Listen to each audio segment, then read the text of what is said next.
To join Lawrence, please welcome our good friend Alexandra Wailes. Tomer Sinai, who's the producer of the film, and Gerto Bittencourt, who is also recognized from the film. Thanks. Give folks a chance a second to settle down here. I know some folks are running out to make it to other films. I've got to say though, while we're waiting for the dust to settle, that I think BSL almost killed my dog is probably my favorite line in any of the films that I've seen. Why don't you? Thank you. Great film. Why don't you tell us a little bit about how the film came to be and your involvement? Okay, one at a time. My name is Tomer. I'm the post-production supervisor on this film. First of all, we'd like to thank you all for coming and joining us. This festival is fantastic, and I want to thank everyone who came and made this happen, so thank you very much.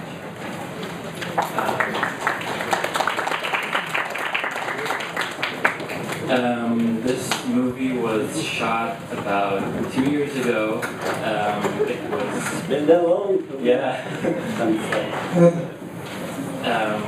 And Michael Levi Harris, who is the Hyperblot, wrote it and stars in it. Very well done, and we're very happy that he decided to finally make this film. It took him about 3 years to write it, and such a great, talented group of people joined and helped make this happen, including our wonderful Alexandra Wailes. Well, it took him that long to learn those languages. No. Yes.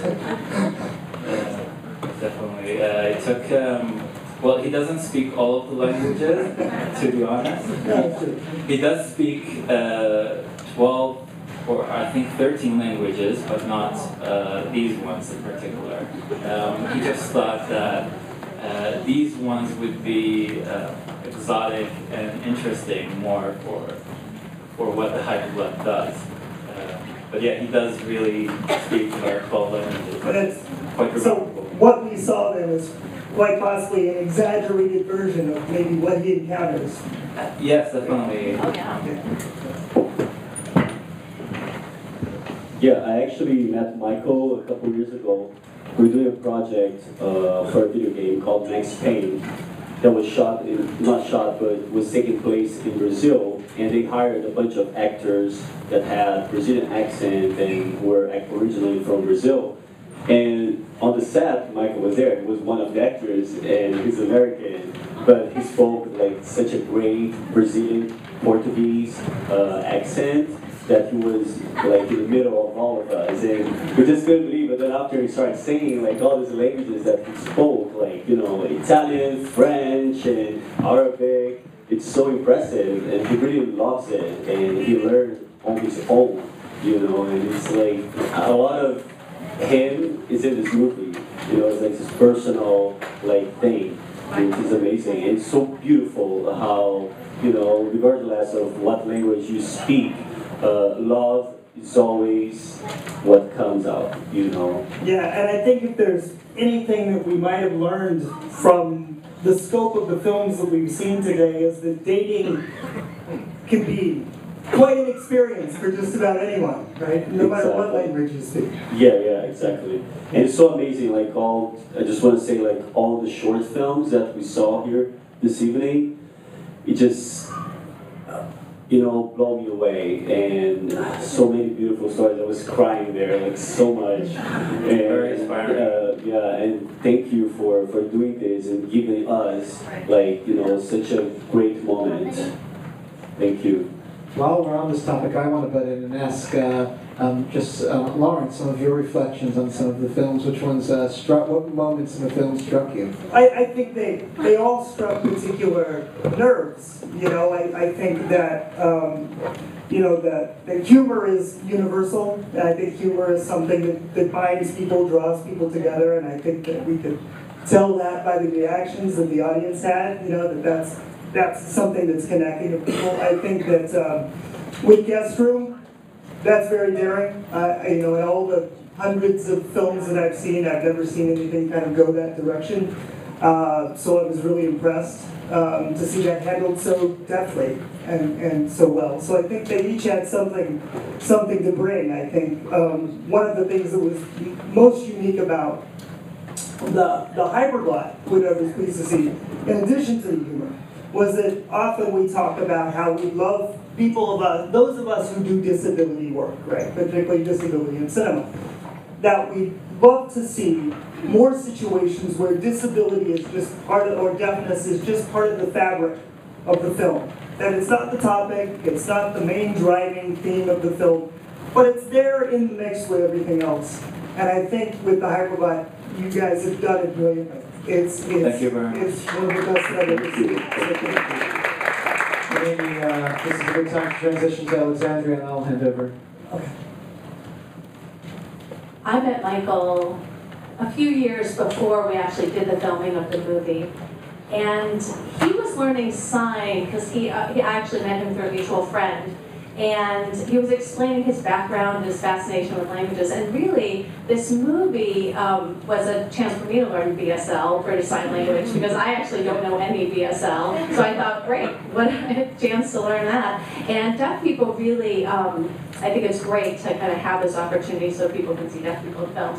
But deaf people, also rather, I wanted to talk about the movie about the deaf people kissing, The Kiss. That was great. I love that one.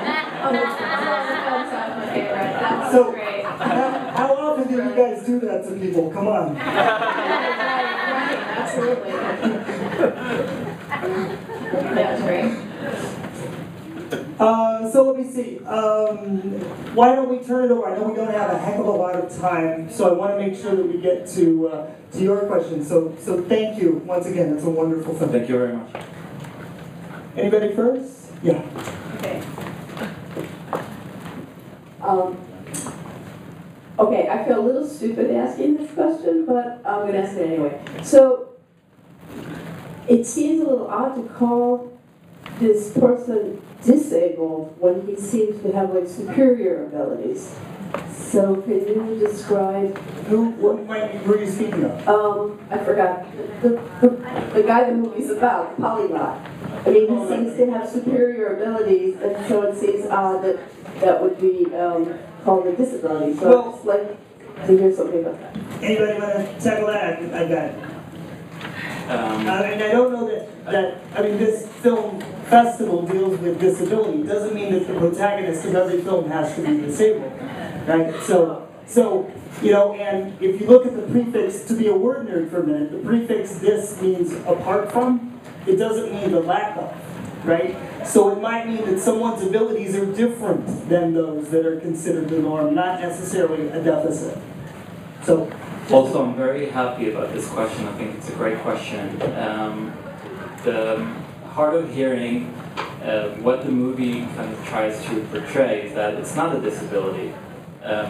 This is the way he finds love, because even though he speaks all these languages, there is one universal language, which is love, and it comes from a new place, an unexpected place, which only goes to show that everything else was a disability, and this was the ability.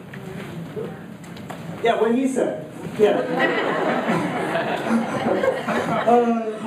I'm just going to add to that as well, that the selection, I was on the selection committee for the film festival, when we looked at this film, what we loved about it is really, I mean, sorry to mimic what Lawrence was saying, but what we loved about it was how it was not about the disability necessarily at all. It was a film that included disability along with the way I like to see New York, which is the diverse colors of the city. And that's the way most films should look in New York. Rarely in New York do we get to see the colors that we got to see here. Yeah, New York is almost another character in this film. It's really fantastic. We have time for one last question. Okay. Yeah. And my question is actually of the lack of color and class in the movies. So from all the movies I saw, the protagonists and the people are white and possibly affluent or medium and upper class, and I wonder what other things were, how did we get here?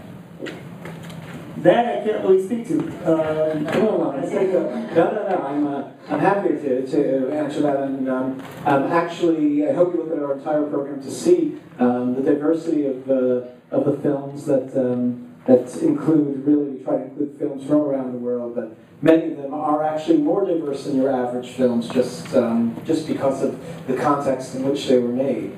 We didn't think about these specific shorts as they were compilated, but and we have, of course, many more shorts selected for the festival that have more diversity. But these, you're right, are leaning towards the whiteness. So I'd say Hyperglot is pretty diverse there. And my only guess for why this happens sometimes is the films. A lot of these films are personal stories. And the films themselves are financed and made through their own resources. And these specific films, of course, had access to those resources, and unfortunately, not everybody does. Others do, and I mean, I have to say that actually, for ReelAbilities, amazing diversity is submitted. And we try to really, I mean, we don't specifically say that we need, here the slot for a film from a certain country, but we definitely do try to keep things as diverse as possible on every level. And I think inclusivity is our middle name, and we want to make sure that we are all inclusive. And I recommend checking out the full scope of ReelAbilities. And it is an interesting thing that we did notice about these films, that they were specifically less diverse, I think, than our normal palettes.